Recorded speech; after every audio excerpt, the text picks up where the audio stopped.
The Wahaki tribe has me a bit on edge. I'm almost afraid that to give the wrong look or use the wrong word might cause them to attack us. Hostile to outsiders they are, very much so. I would like to know just why this is the case. People don't just act like this without reason, so they must have them. If it wasn't for Tekēhu being with us, I don't know if we would have been allowed in. I am thankful that I had the mind to bring him with us. Perhaps he could also be of help when we meet with their Ranga, since everyone seems to know him so well here, and he just tells me that he's been here many times when we first show up. Tekēhu is anything but dull to be around. There are a lot of other words I would use to describe him, but boring isn't one of them. I've noticed that these Hwana of the Wahaki tribe tend to wear white face paint in a menacing way. About as menacing as one can make it, I suppose. In general, they reek of fierceness and, I'd say anger. Like they've been wronged. At first I thought seeing face paint in the dark to be tattoos, but after speaking to one up close, I realized that that is not the case.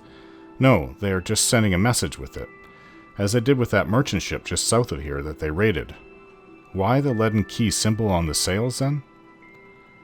I was debating whether it was ancient Angwithan construction here, and now, after speaking to Aloth, I'm sure of it. It is. Right here, where the Wahaki live. They didn't build these old structures, and neither did the ancient Hwana. I wonder now if that has anything to do with the leaden key? It would be an old, tenuous one, considering that this tribe despises outsiders. Yes, we'll have to get answers here, and maybe, just maybe, Aloth will find his too.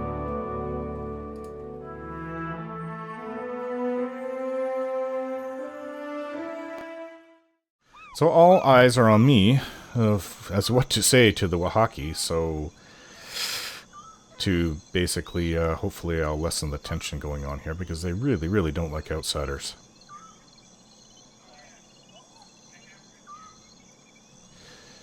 Give me a chance to prove myself worthy of your hospitality. You are not the first to speak in honeyed words while caressing a hidden blade. Tekēhu grins and pats down a nest of his wreathing hair. If the outsider turns on us, I say I will drag you through Tangaloa's maw with me. She curls her upper lip at Aparo. For all our sakes, may I be proven wrong. Nodding to the assembled fighters, she signals them to disperse. On behalf of those who remember our manners, welcome to Koīki. He sighs and shakes his head at the warriors before refocusing on me. Why are the Wahaki so protective of their land? We safeguard any land that the trading companies have not stolen out from under Anakaza's throne. The islands will fall if the tribes do not recall our past and Ngati's covenant. Ngati's covenant? Ngati bade her followers to protect the islands, the tribes, and the luminous Adra. For this, she gave us the power to shape her domain. If we fail in our charges, the birthright of the Hwana disappears. The Wahaki remember this. The Kahanga, they forget. When he turns to face Tekēhu, Aparo's joyful face creases with worry. Some of us remember. What we choose to do with the memory is ours to decide. Tekēhu glances away. Why so much concern over the past? We lost much of ourselves when cataclysm scoured the Deadfire. Somewhere among the islands, there's a place where we... He stops himself and bites his lower lip. Ikira, my apologies, but I should say no more. Back to my other questions. Ask.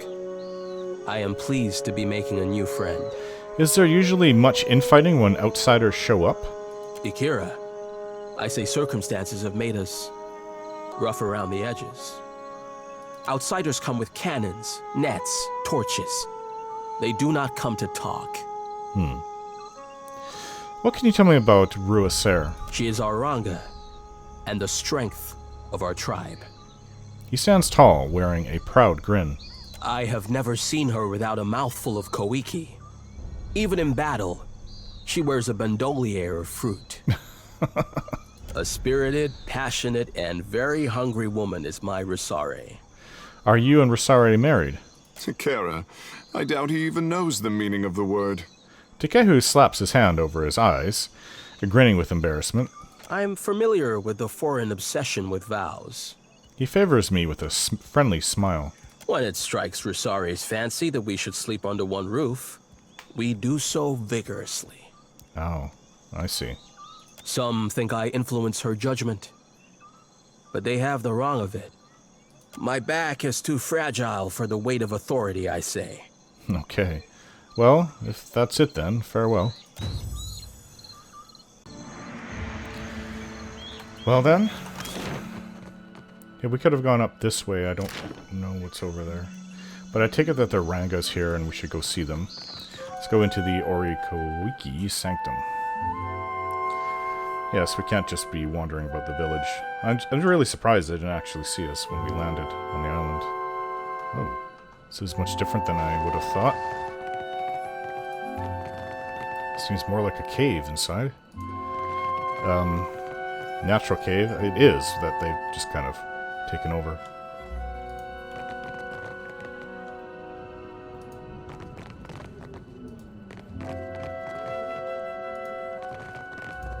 Okay, this is more like what I thought I'd see.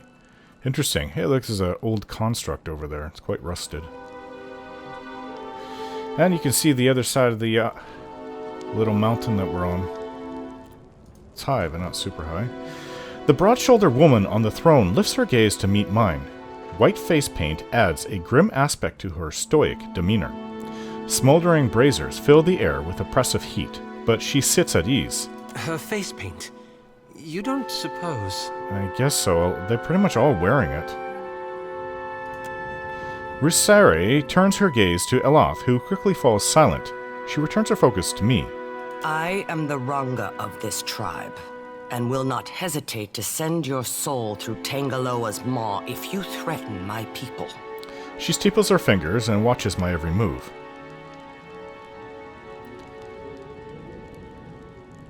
A pleasure to make your acquaintance, Ranga. The chosen of Ngati is a welcome sight, I say. She turns her attention toward Tekēhu with pause of recognition. Tekēhu rocks back on his heels, nodding to himself. Akara, my thanks to you, dear Ranga, though I bring you no omens this day.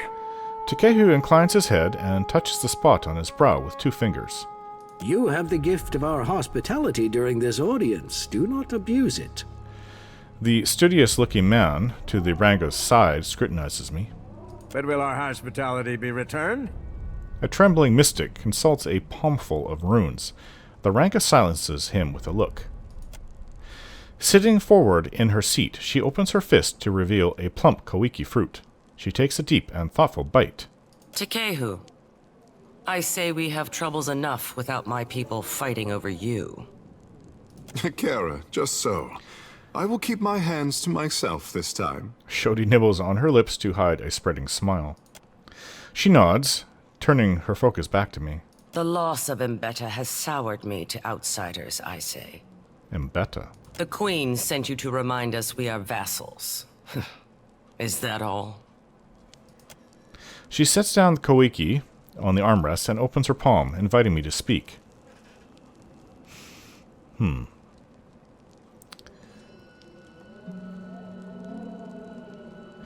Queen Neketaka II proposes an alliance with the Wahaki. Queen. I am thinking you are very free with this meaningless outsider word. Foreigners hold the islands upside down, shaking them to loosen their riches. Neketaka gives them comfort. Akira, these are not the actions of a queen.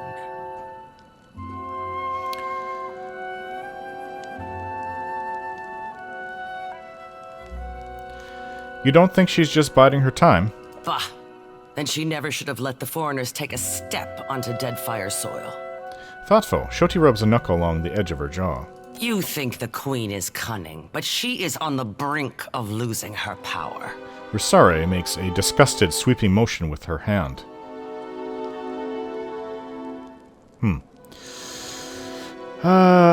You're falling for the same trap that the foreigners are, assuming that she's weak on the basis of appearances. Ruāsare opens her mouth to speak out against me, but stops herself. Tekēhu grins and pats down a nest of his wreathing hair. The Kahanka Queen shows her belly so that the enemy will overlook her claws. She nods to herself. This is a worthy tactic. Valia and Rauatai are foolish enough to fall for it. Maybe it's best that Maya isn't here.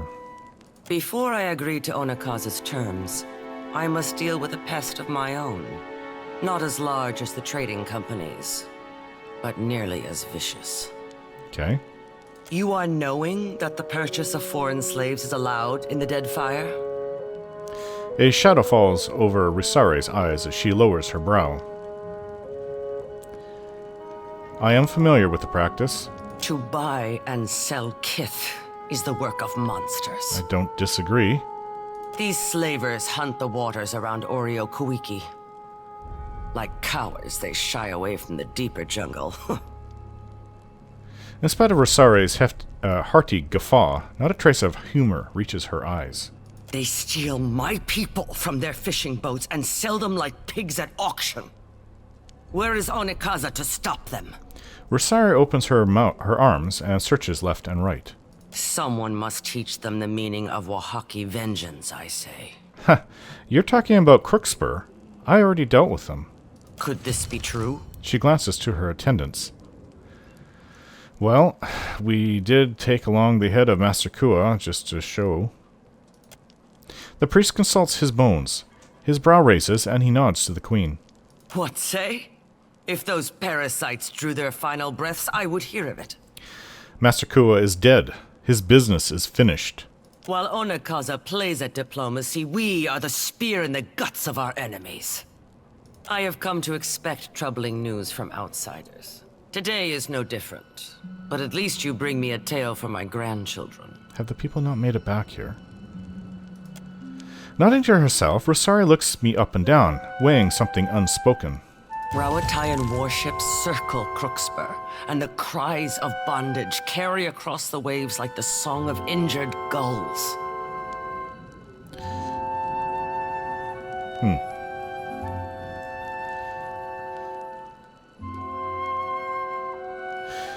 You left Crookspur leaderless. You had to expect someone to occupy the vacancy. She chews the inside of her cheek and holds her silence. Tell Onakaza that the Wahaki accept her authority. If the time comes when she needs to show foreigners the breadth of her power, we will be there. Okay. The hospitality of the Wahaki is yours. Respect our ways, and cause no trouble.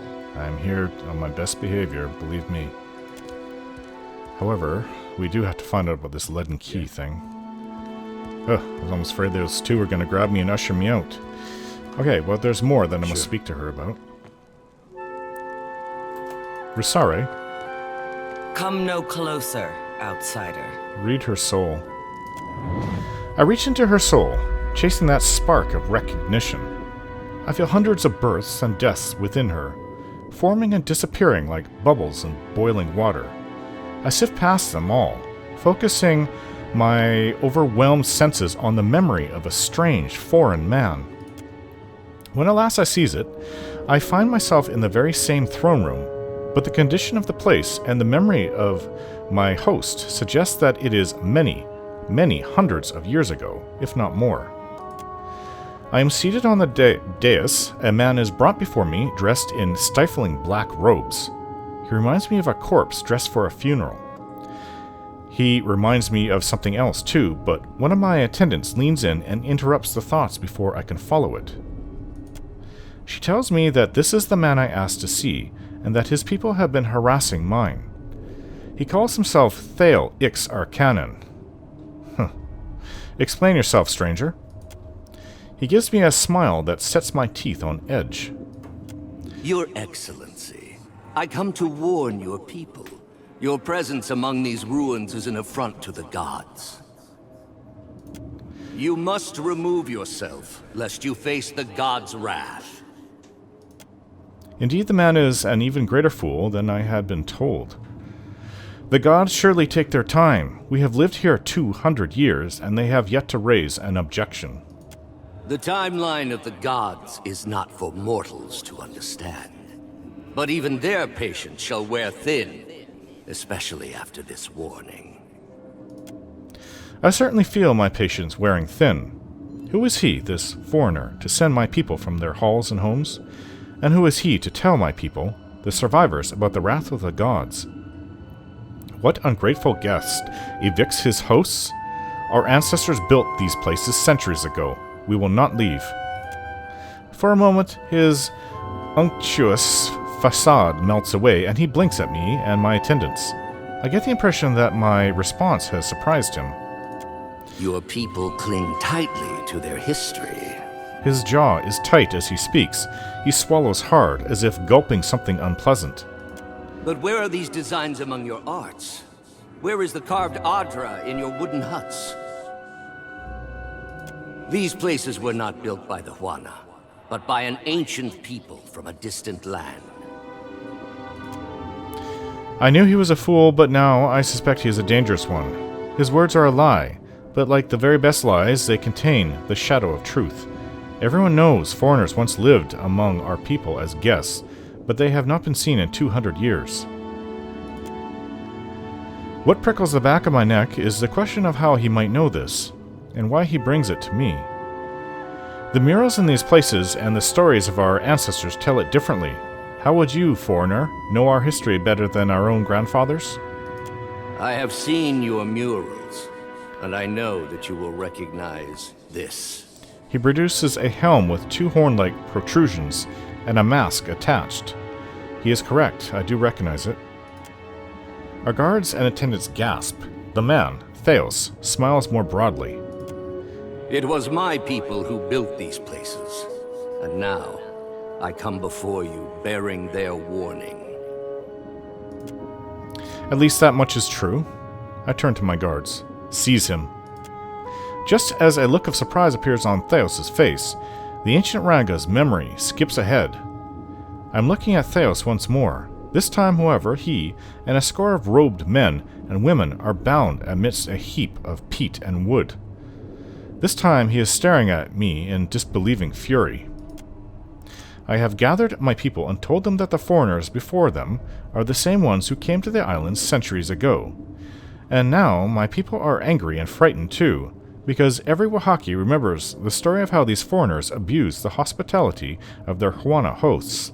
So great was their iniquity that the gods destroyed the great city of Ukaizo, and many others besides.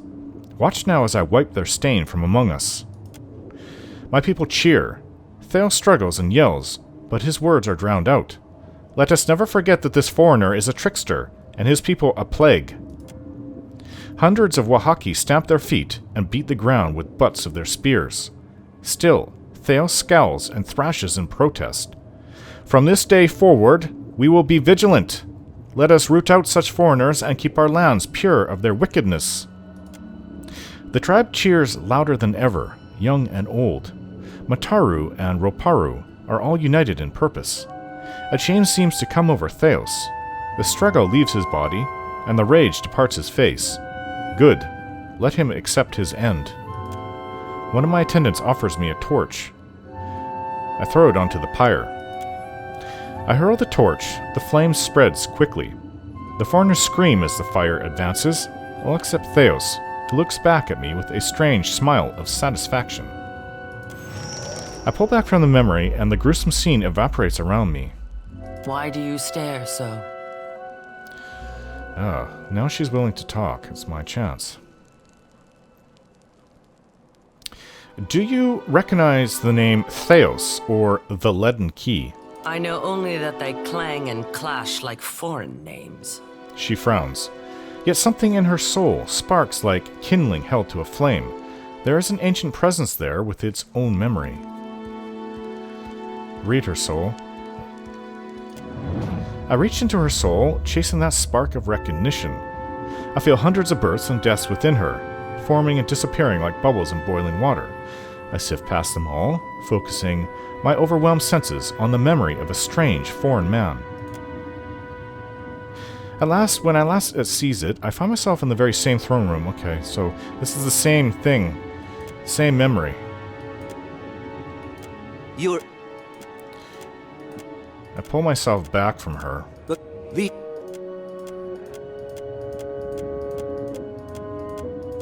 As I've already seen this. Why do you stare so? What's the significance of your face paint? The Wahaki show outsiders that we know their deceitful face. She spits on the floor. My ancestor knew this face well. She recalled its every hateful curve to the Wahaki histories. We wear the bone-white grimace of our enemies and take power from it. I see. I came across a ravaged merchant ship not far from here. Akira, outsiders know better than to draw close to Wahaki lands. Her fingers ball into a fist. We leave the symbol of the war club as we have for generations. A warning, I say. A reminder. Interesting. That war club looks like a much older version of the leaden key insignia. Aloth leans close, whispering to me. One which goes unheeded. An enthused smile slowly forms and fades. Okay, this Ingwithan ruin makes for a cozy hideout. Do not speak the name of those who felled mighty Ukaizo. Their spirits are unwelcome. Interesting. Now you're saying that they felled Ukaizo. Ruāsare narrows her eyes and studies me closely. We do not hide. We are protecting a way of life that others would trample under their boots. The trading companies would strip the land that the gods gifted us and unmake the works of our ancestors. There is much to protect in the Deadfire. Too much for any single tribe. She sighs, rolling her shoulder to release some of the tension. I came to discuss your slaver problem. Her eyes brighten with joy. Ruāsare steps closer and embraces me roughly, clapping my back. What say? If those parasites drew their final breaths, I would hear of it. Yes, we already discussed this. While on it, I have come... Rauatayan warships circle Crookspur, and the cries of bondage carry across the waves like the song of injured gulls. Yes, well, I hear the Royal Deadfire Company has plans for Crookspur. Akira, so they do. And we will throw our bodies in the path of their success. Tekēhu raises his finger to speak up, but slowly lowers it. Onekaza will be disappointed to know that the Wahaki will not intercede on her behalf. Ruāsare makes a wiping motion off her shoulders. Can't we talk about this? Turning her head, Ruāsare shows that she has nothing more to say. Yeah, right.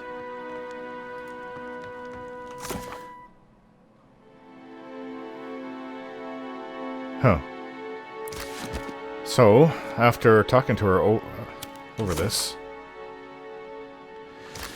it doesn't seem like they are going to help with the Queen Neketaka, help her with her plans. So that isn't a very good thing. But this leaden key thing, so it goes back centuries. It could be 1,000 years or more ago. Maybe even 2,000 years. I don't know exactly when the Ukaizo was supposed to have been destroyed. I take it that's her room. Nice and cozy in here. Okay, well, curious to know about this construct. The construct trembles and rattles, its vacant gaze wandering without purpose. Habit and routine are seemingly the only forces keeping it upright. Maybe it'll prove useful later. The construct stares back at me in silence. I leave.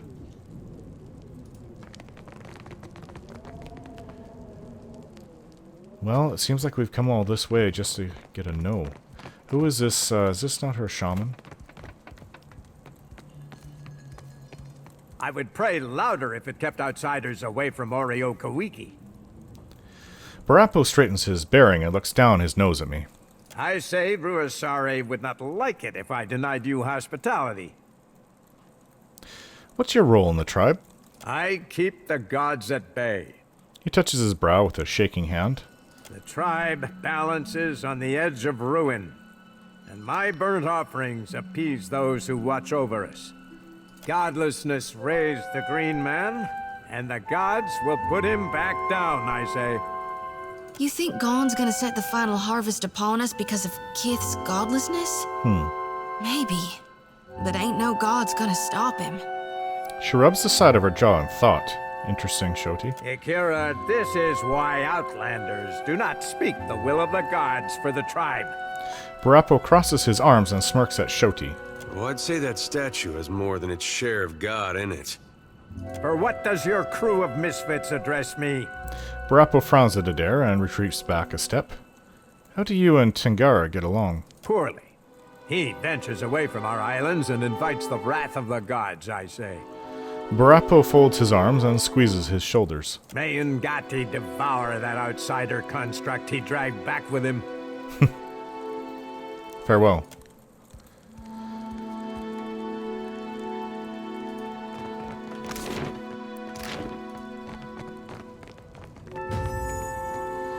Okay, let's continue exploring then.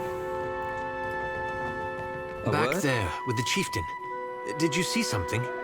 I saw a lot, I know that look. I read an ancient memory in Ruāsare's soul and found a link to the leaden key. I tell a lot about the past life I glimpsed in Ruāsare's soul, about her long-ago meeting with Thaos, his warning about the ruins, her decision to execute him, and her mandate to the Wahaki to defend their territory from outsiders. That's like what he told the Glanfathans. Oh. I bet he didn't expect they'd kill him for it. Would have loved to see the look on his face. Doesn't really have a look. Then the Wahaki are the painted masks. They've been serving the leaden key's interests for 2,000 years without even knowing it. Aloth blinks, working through the implications. Though not, it seems, in the way Thaos intended. He frowns, rubbing his chin. People doing the wrong thing for the wrong reasons for thousands of years without even realizing it.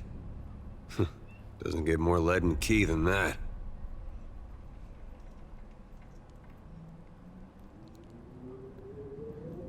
Huh.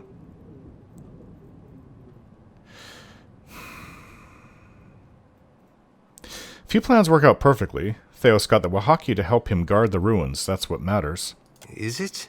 His frown deepens. Belief is a curious thing. He crosses his arms, settling back on the balls of his feet. Once, the Wahaki believed they were guarding themselves against the Ingwithans, Thaos' people. Yet over time, they became hostile toward all outsiders. A thoughtful furrow splits his brow.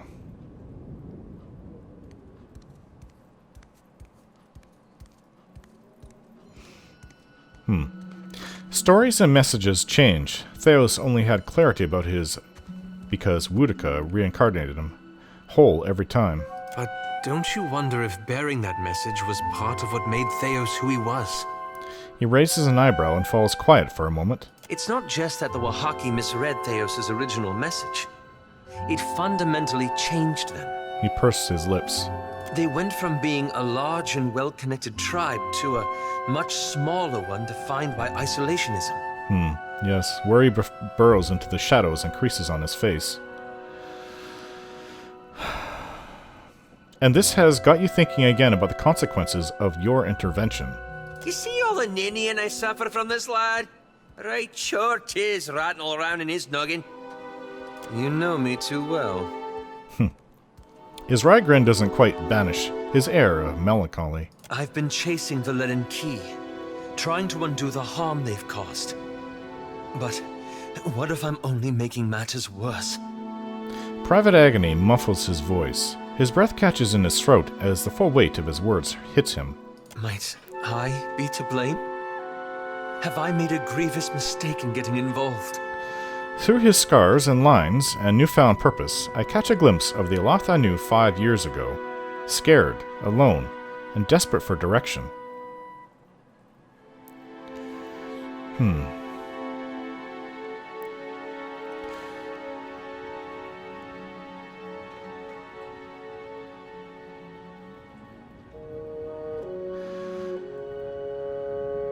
Okay. No one can know everything, so we've all got to do the best we can with the resources we have, and knowledge we have. When you put it that way, mine does sound like a rather flimsy excuse, doesn't it? Perhaps it was naive to think I could dismantle a 2,000-year-old organization in a single lifetime. But it's worth it to try. A little smile brightens his features. Adair appears genuinely moved. Just remember not to be too hard on yourself. Indeed not. I've got Isilmir for that. The strange thing is, This whole ordeal has given me some sympathy for Thaos. Not that I condone his actions, of course. He quickly clears his throat. But I can't imagine he thought he'd destroy an entire generation either. Well, not in the beginning, anyway. He clasps his hands and presses his lips together, trying to formulate a thought. When he opens his mouth again, he speaks as if he's choosing his words carefully. I'm not sure that you're saying that he'd destroy an entire generation. Oh, are you talking about back in the Durwood? What I mean to say is, he thought he was doing the right thing. Even at the end.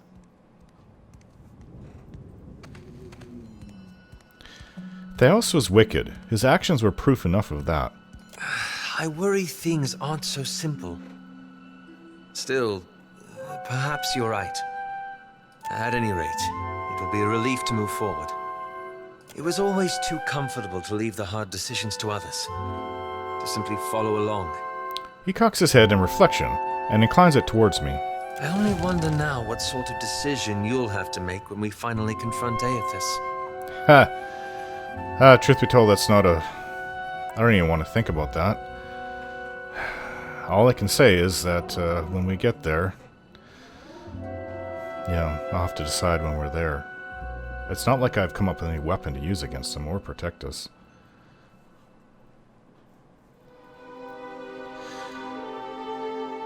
We'll find out when we reach him. No point in guessing.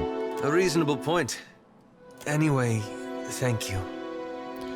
This has lifted a great burden from my shoulders. Then let's get going.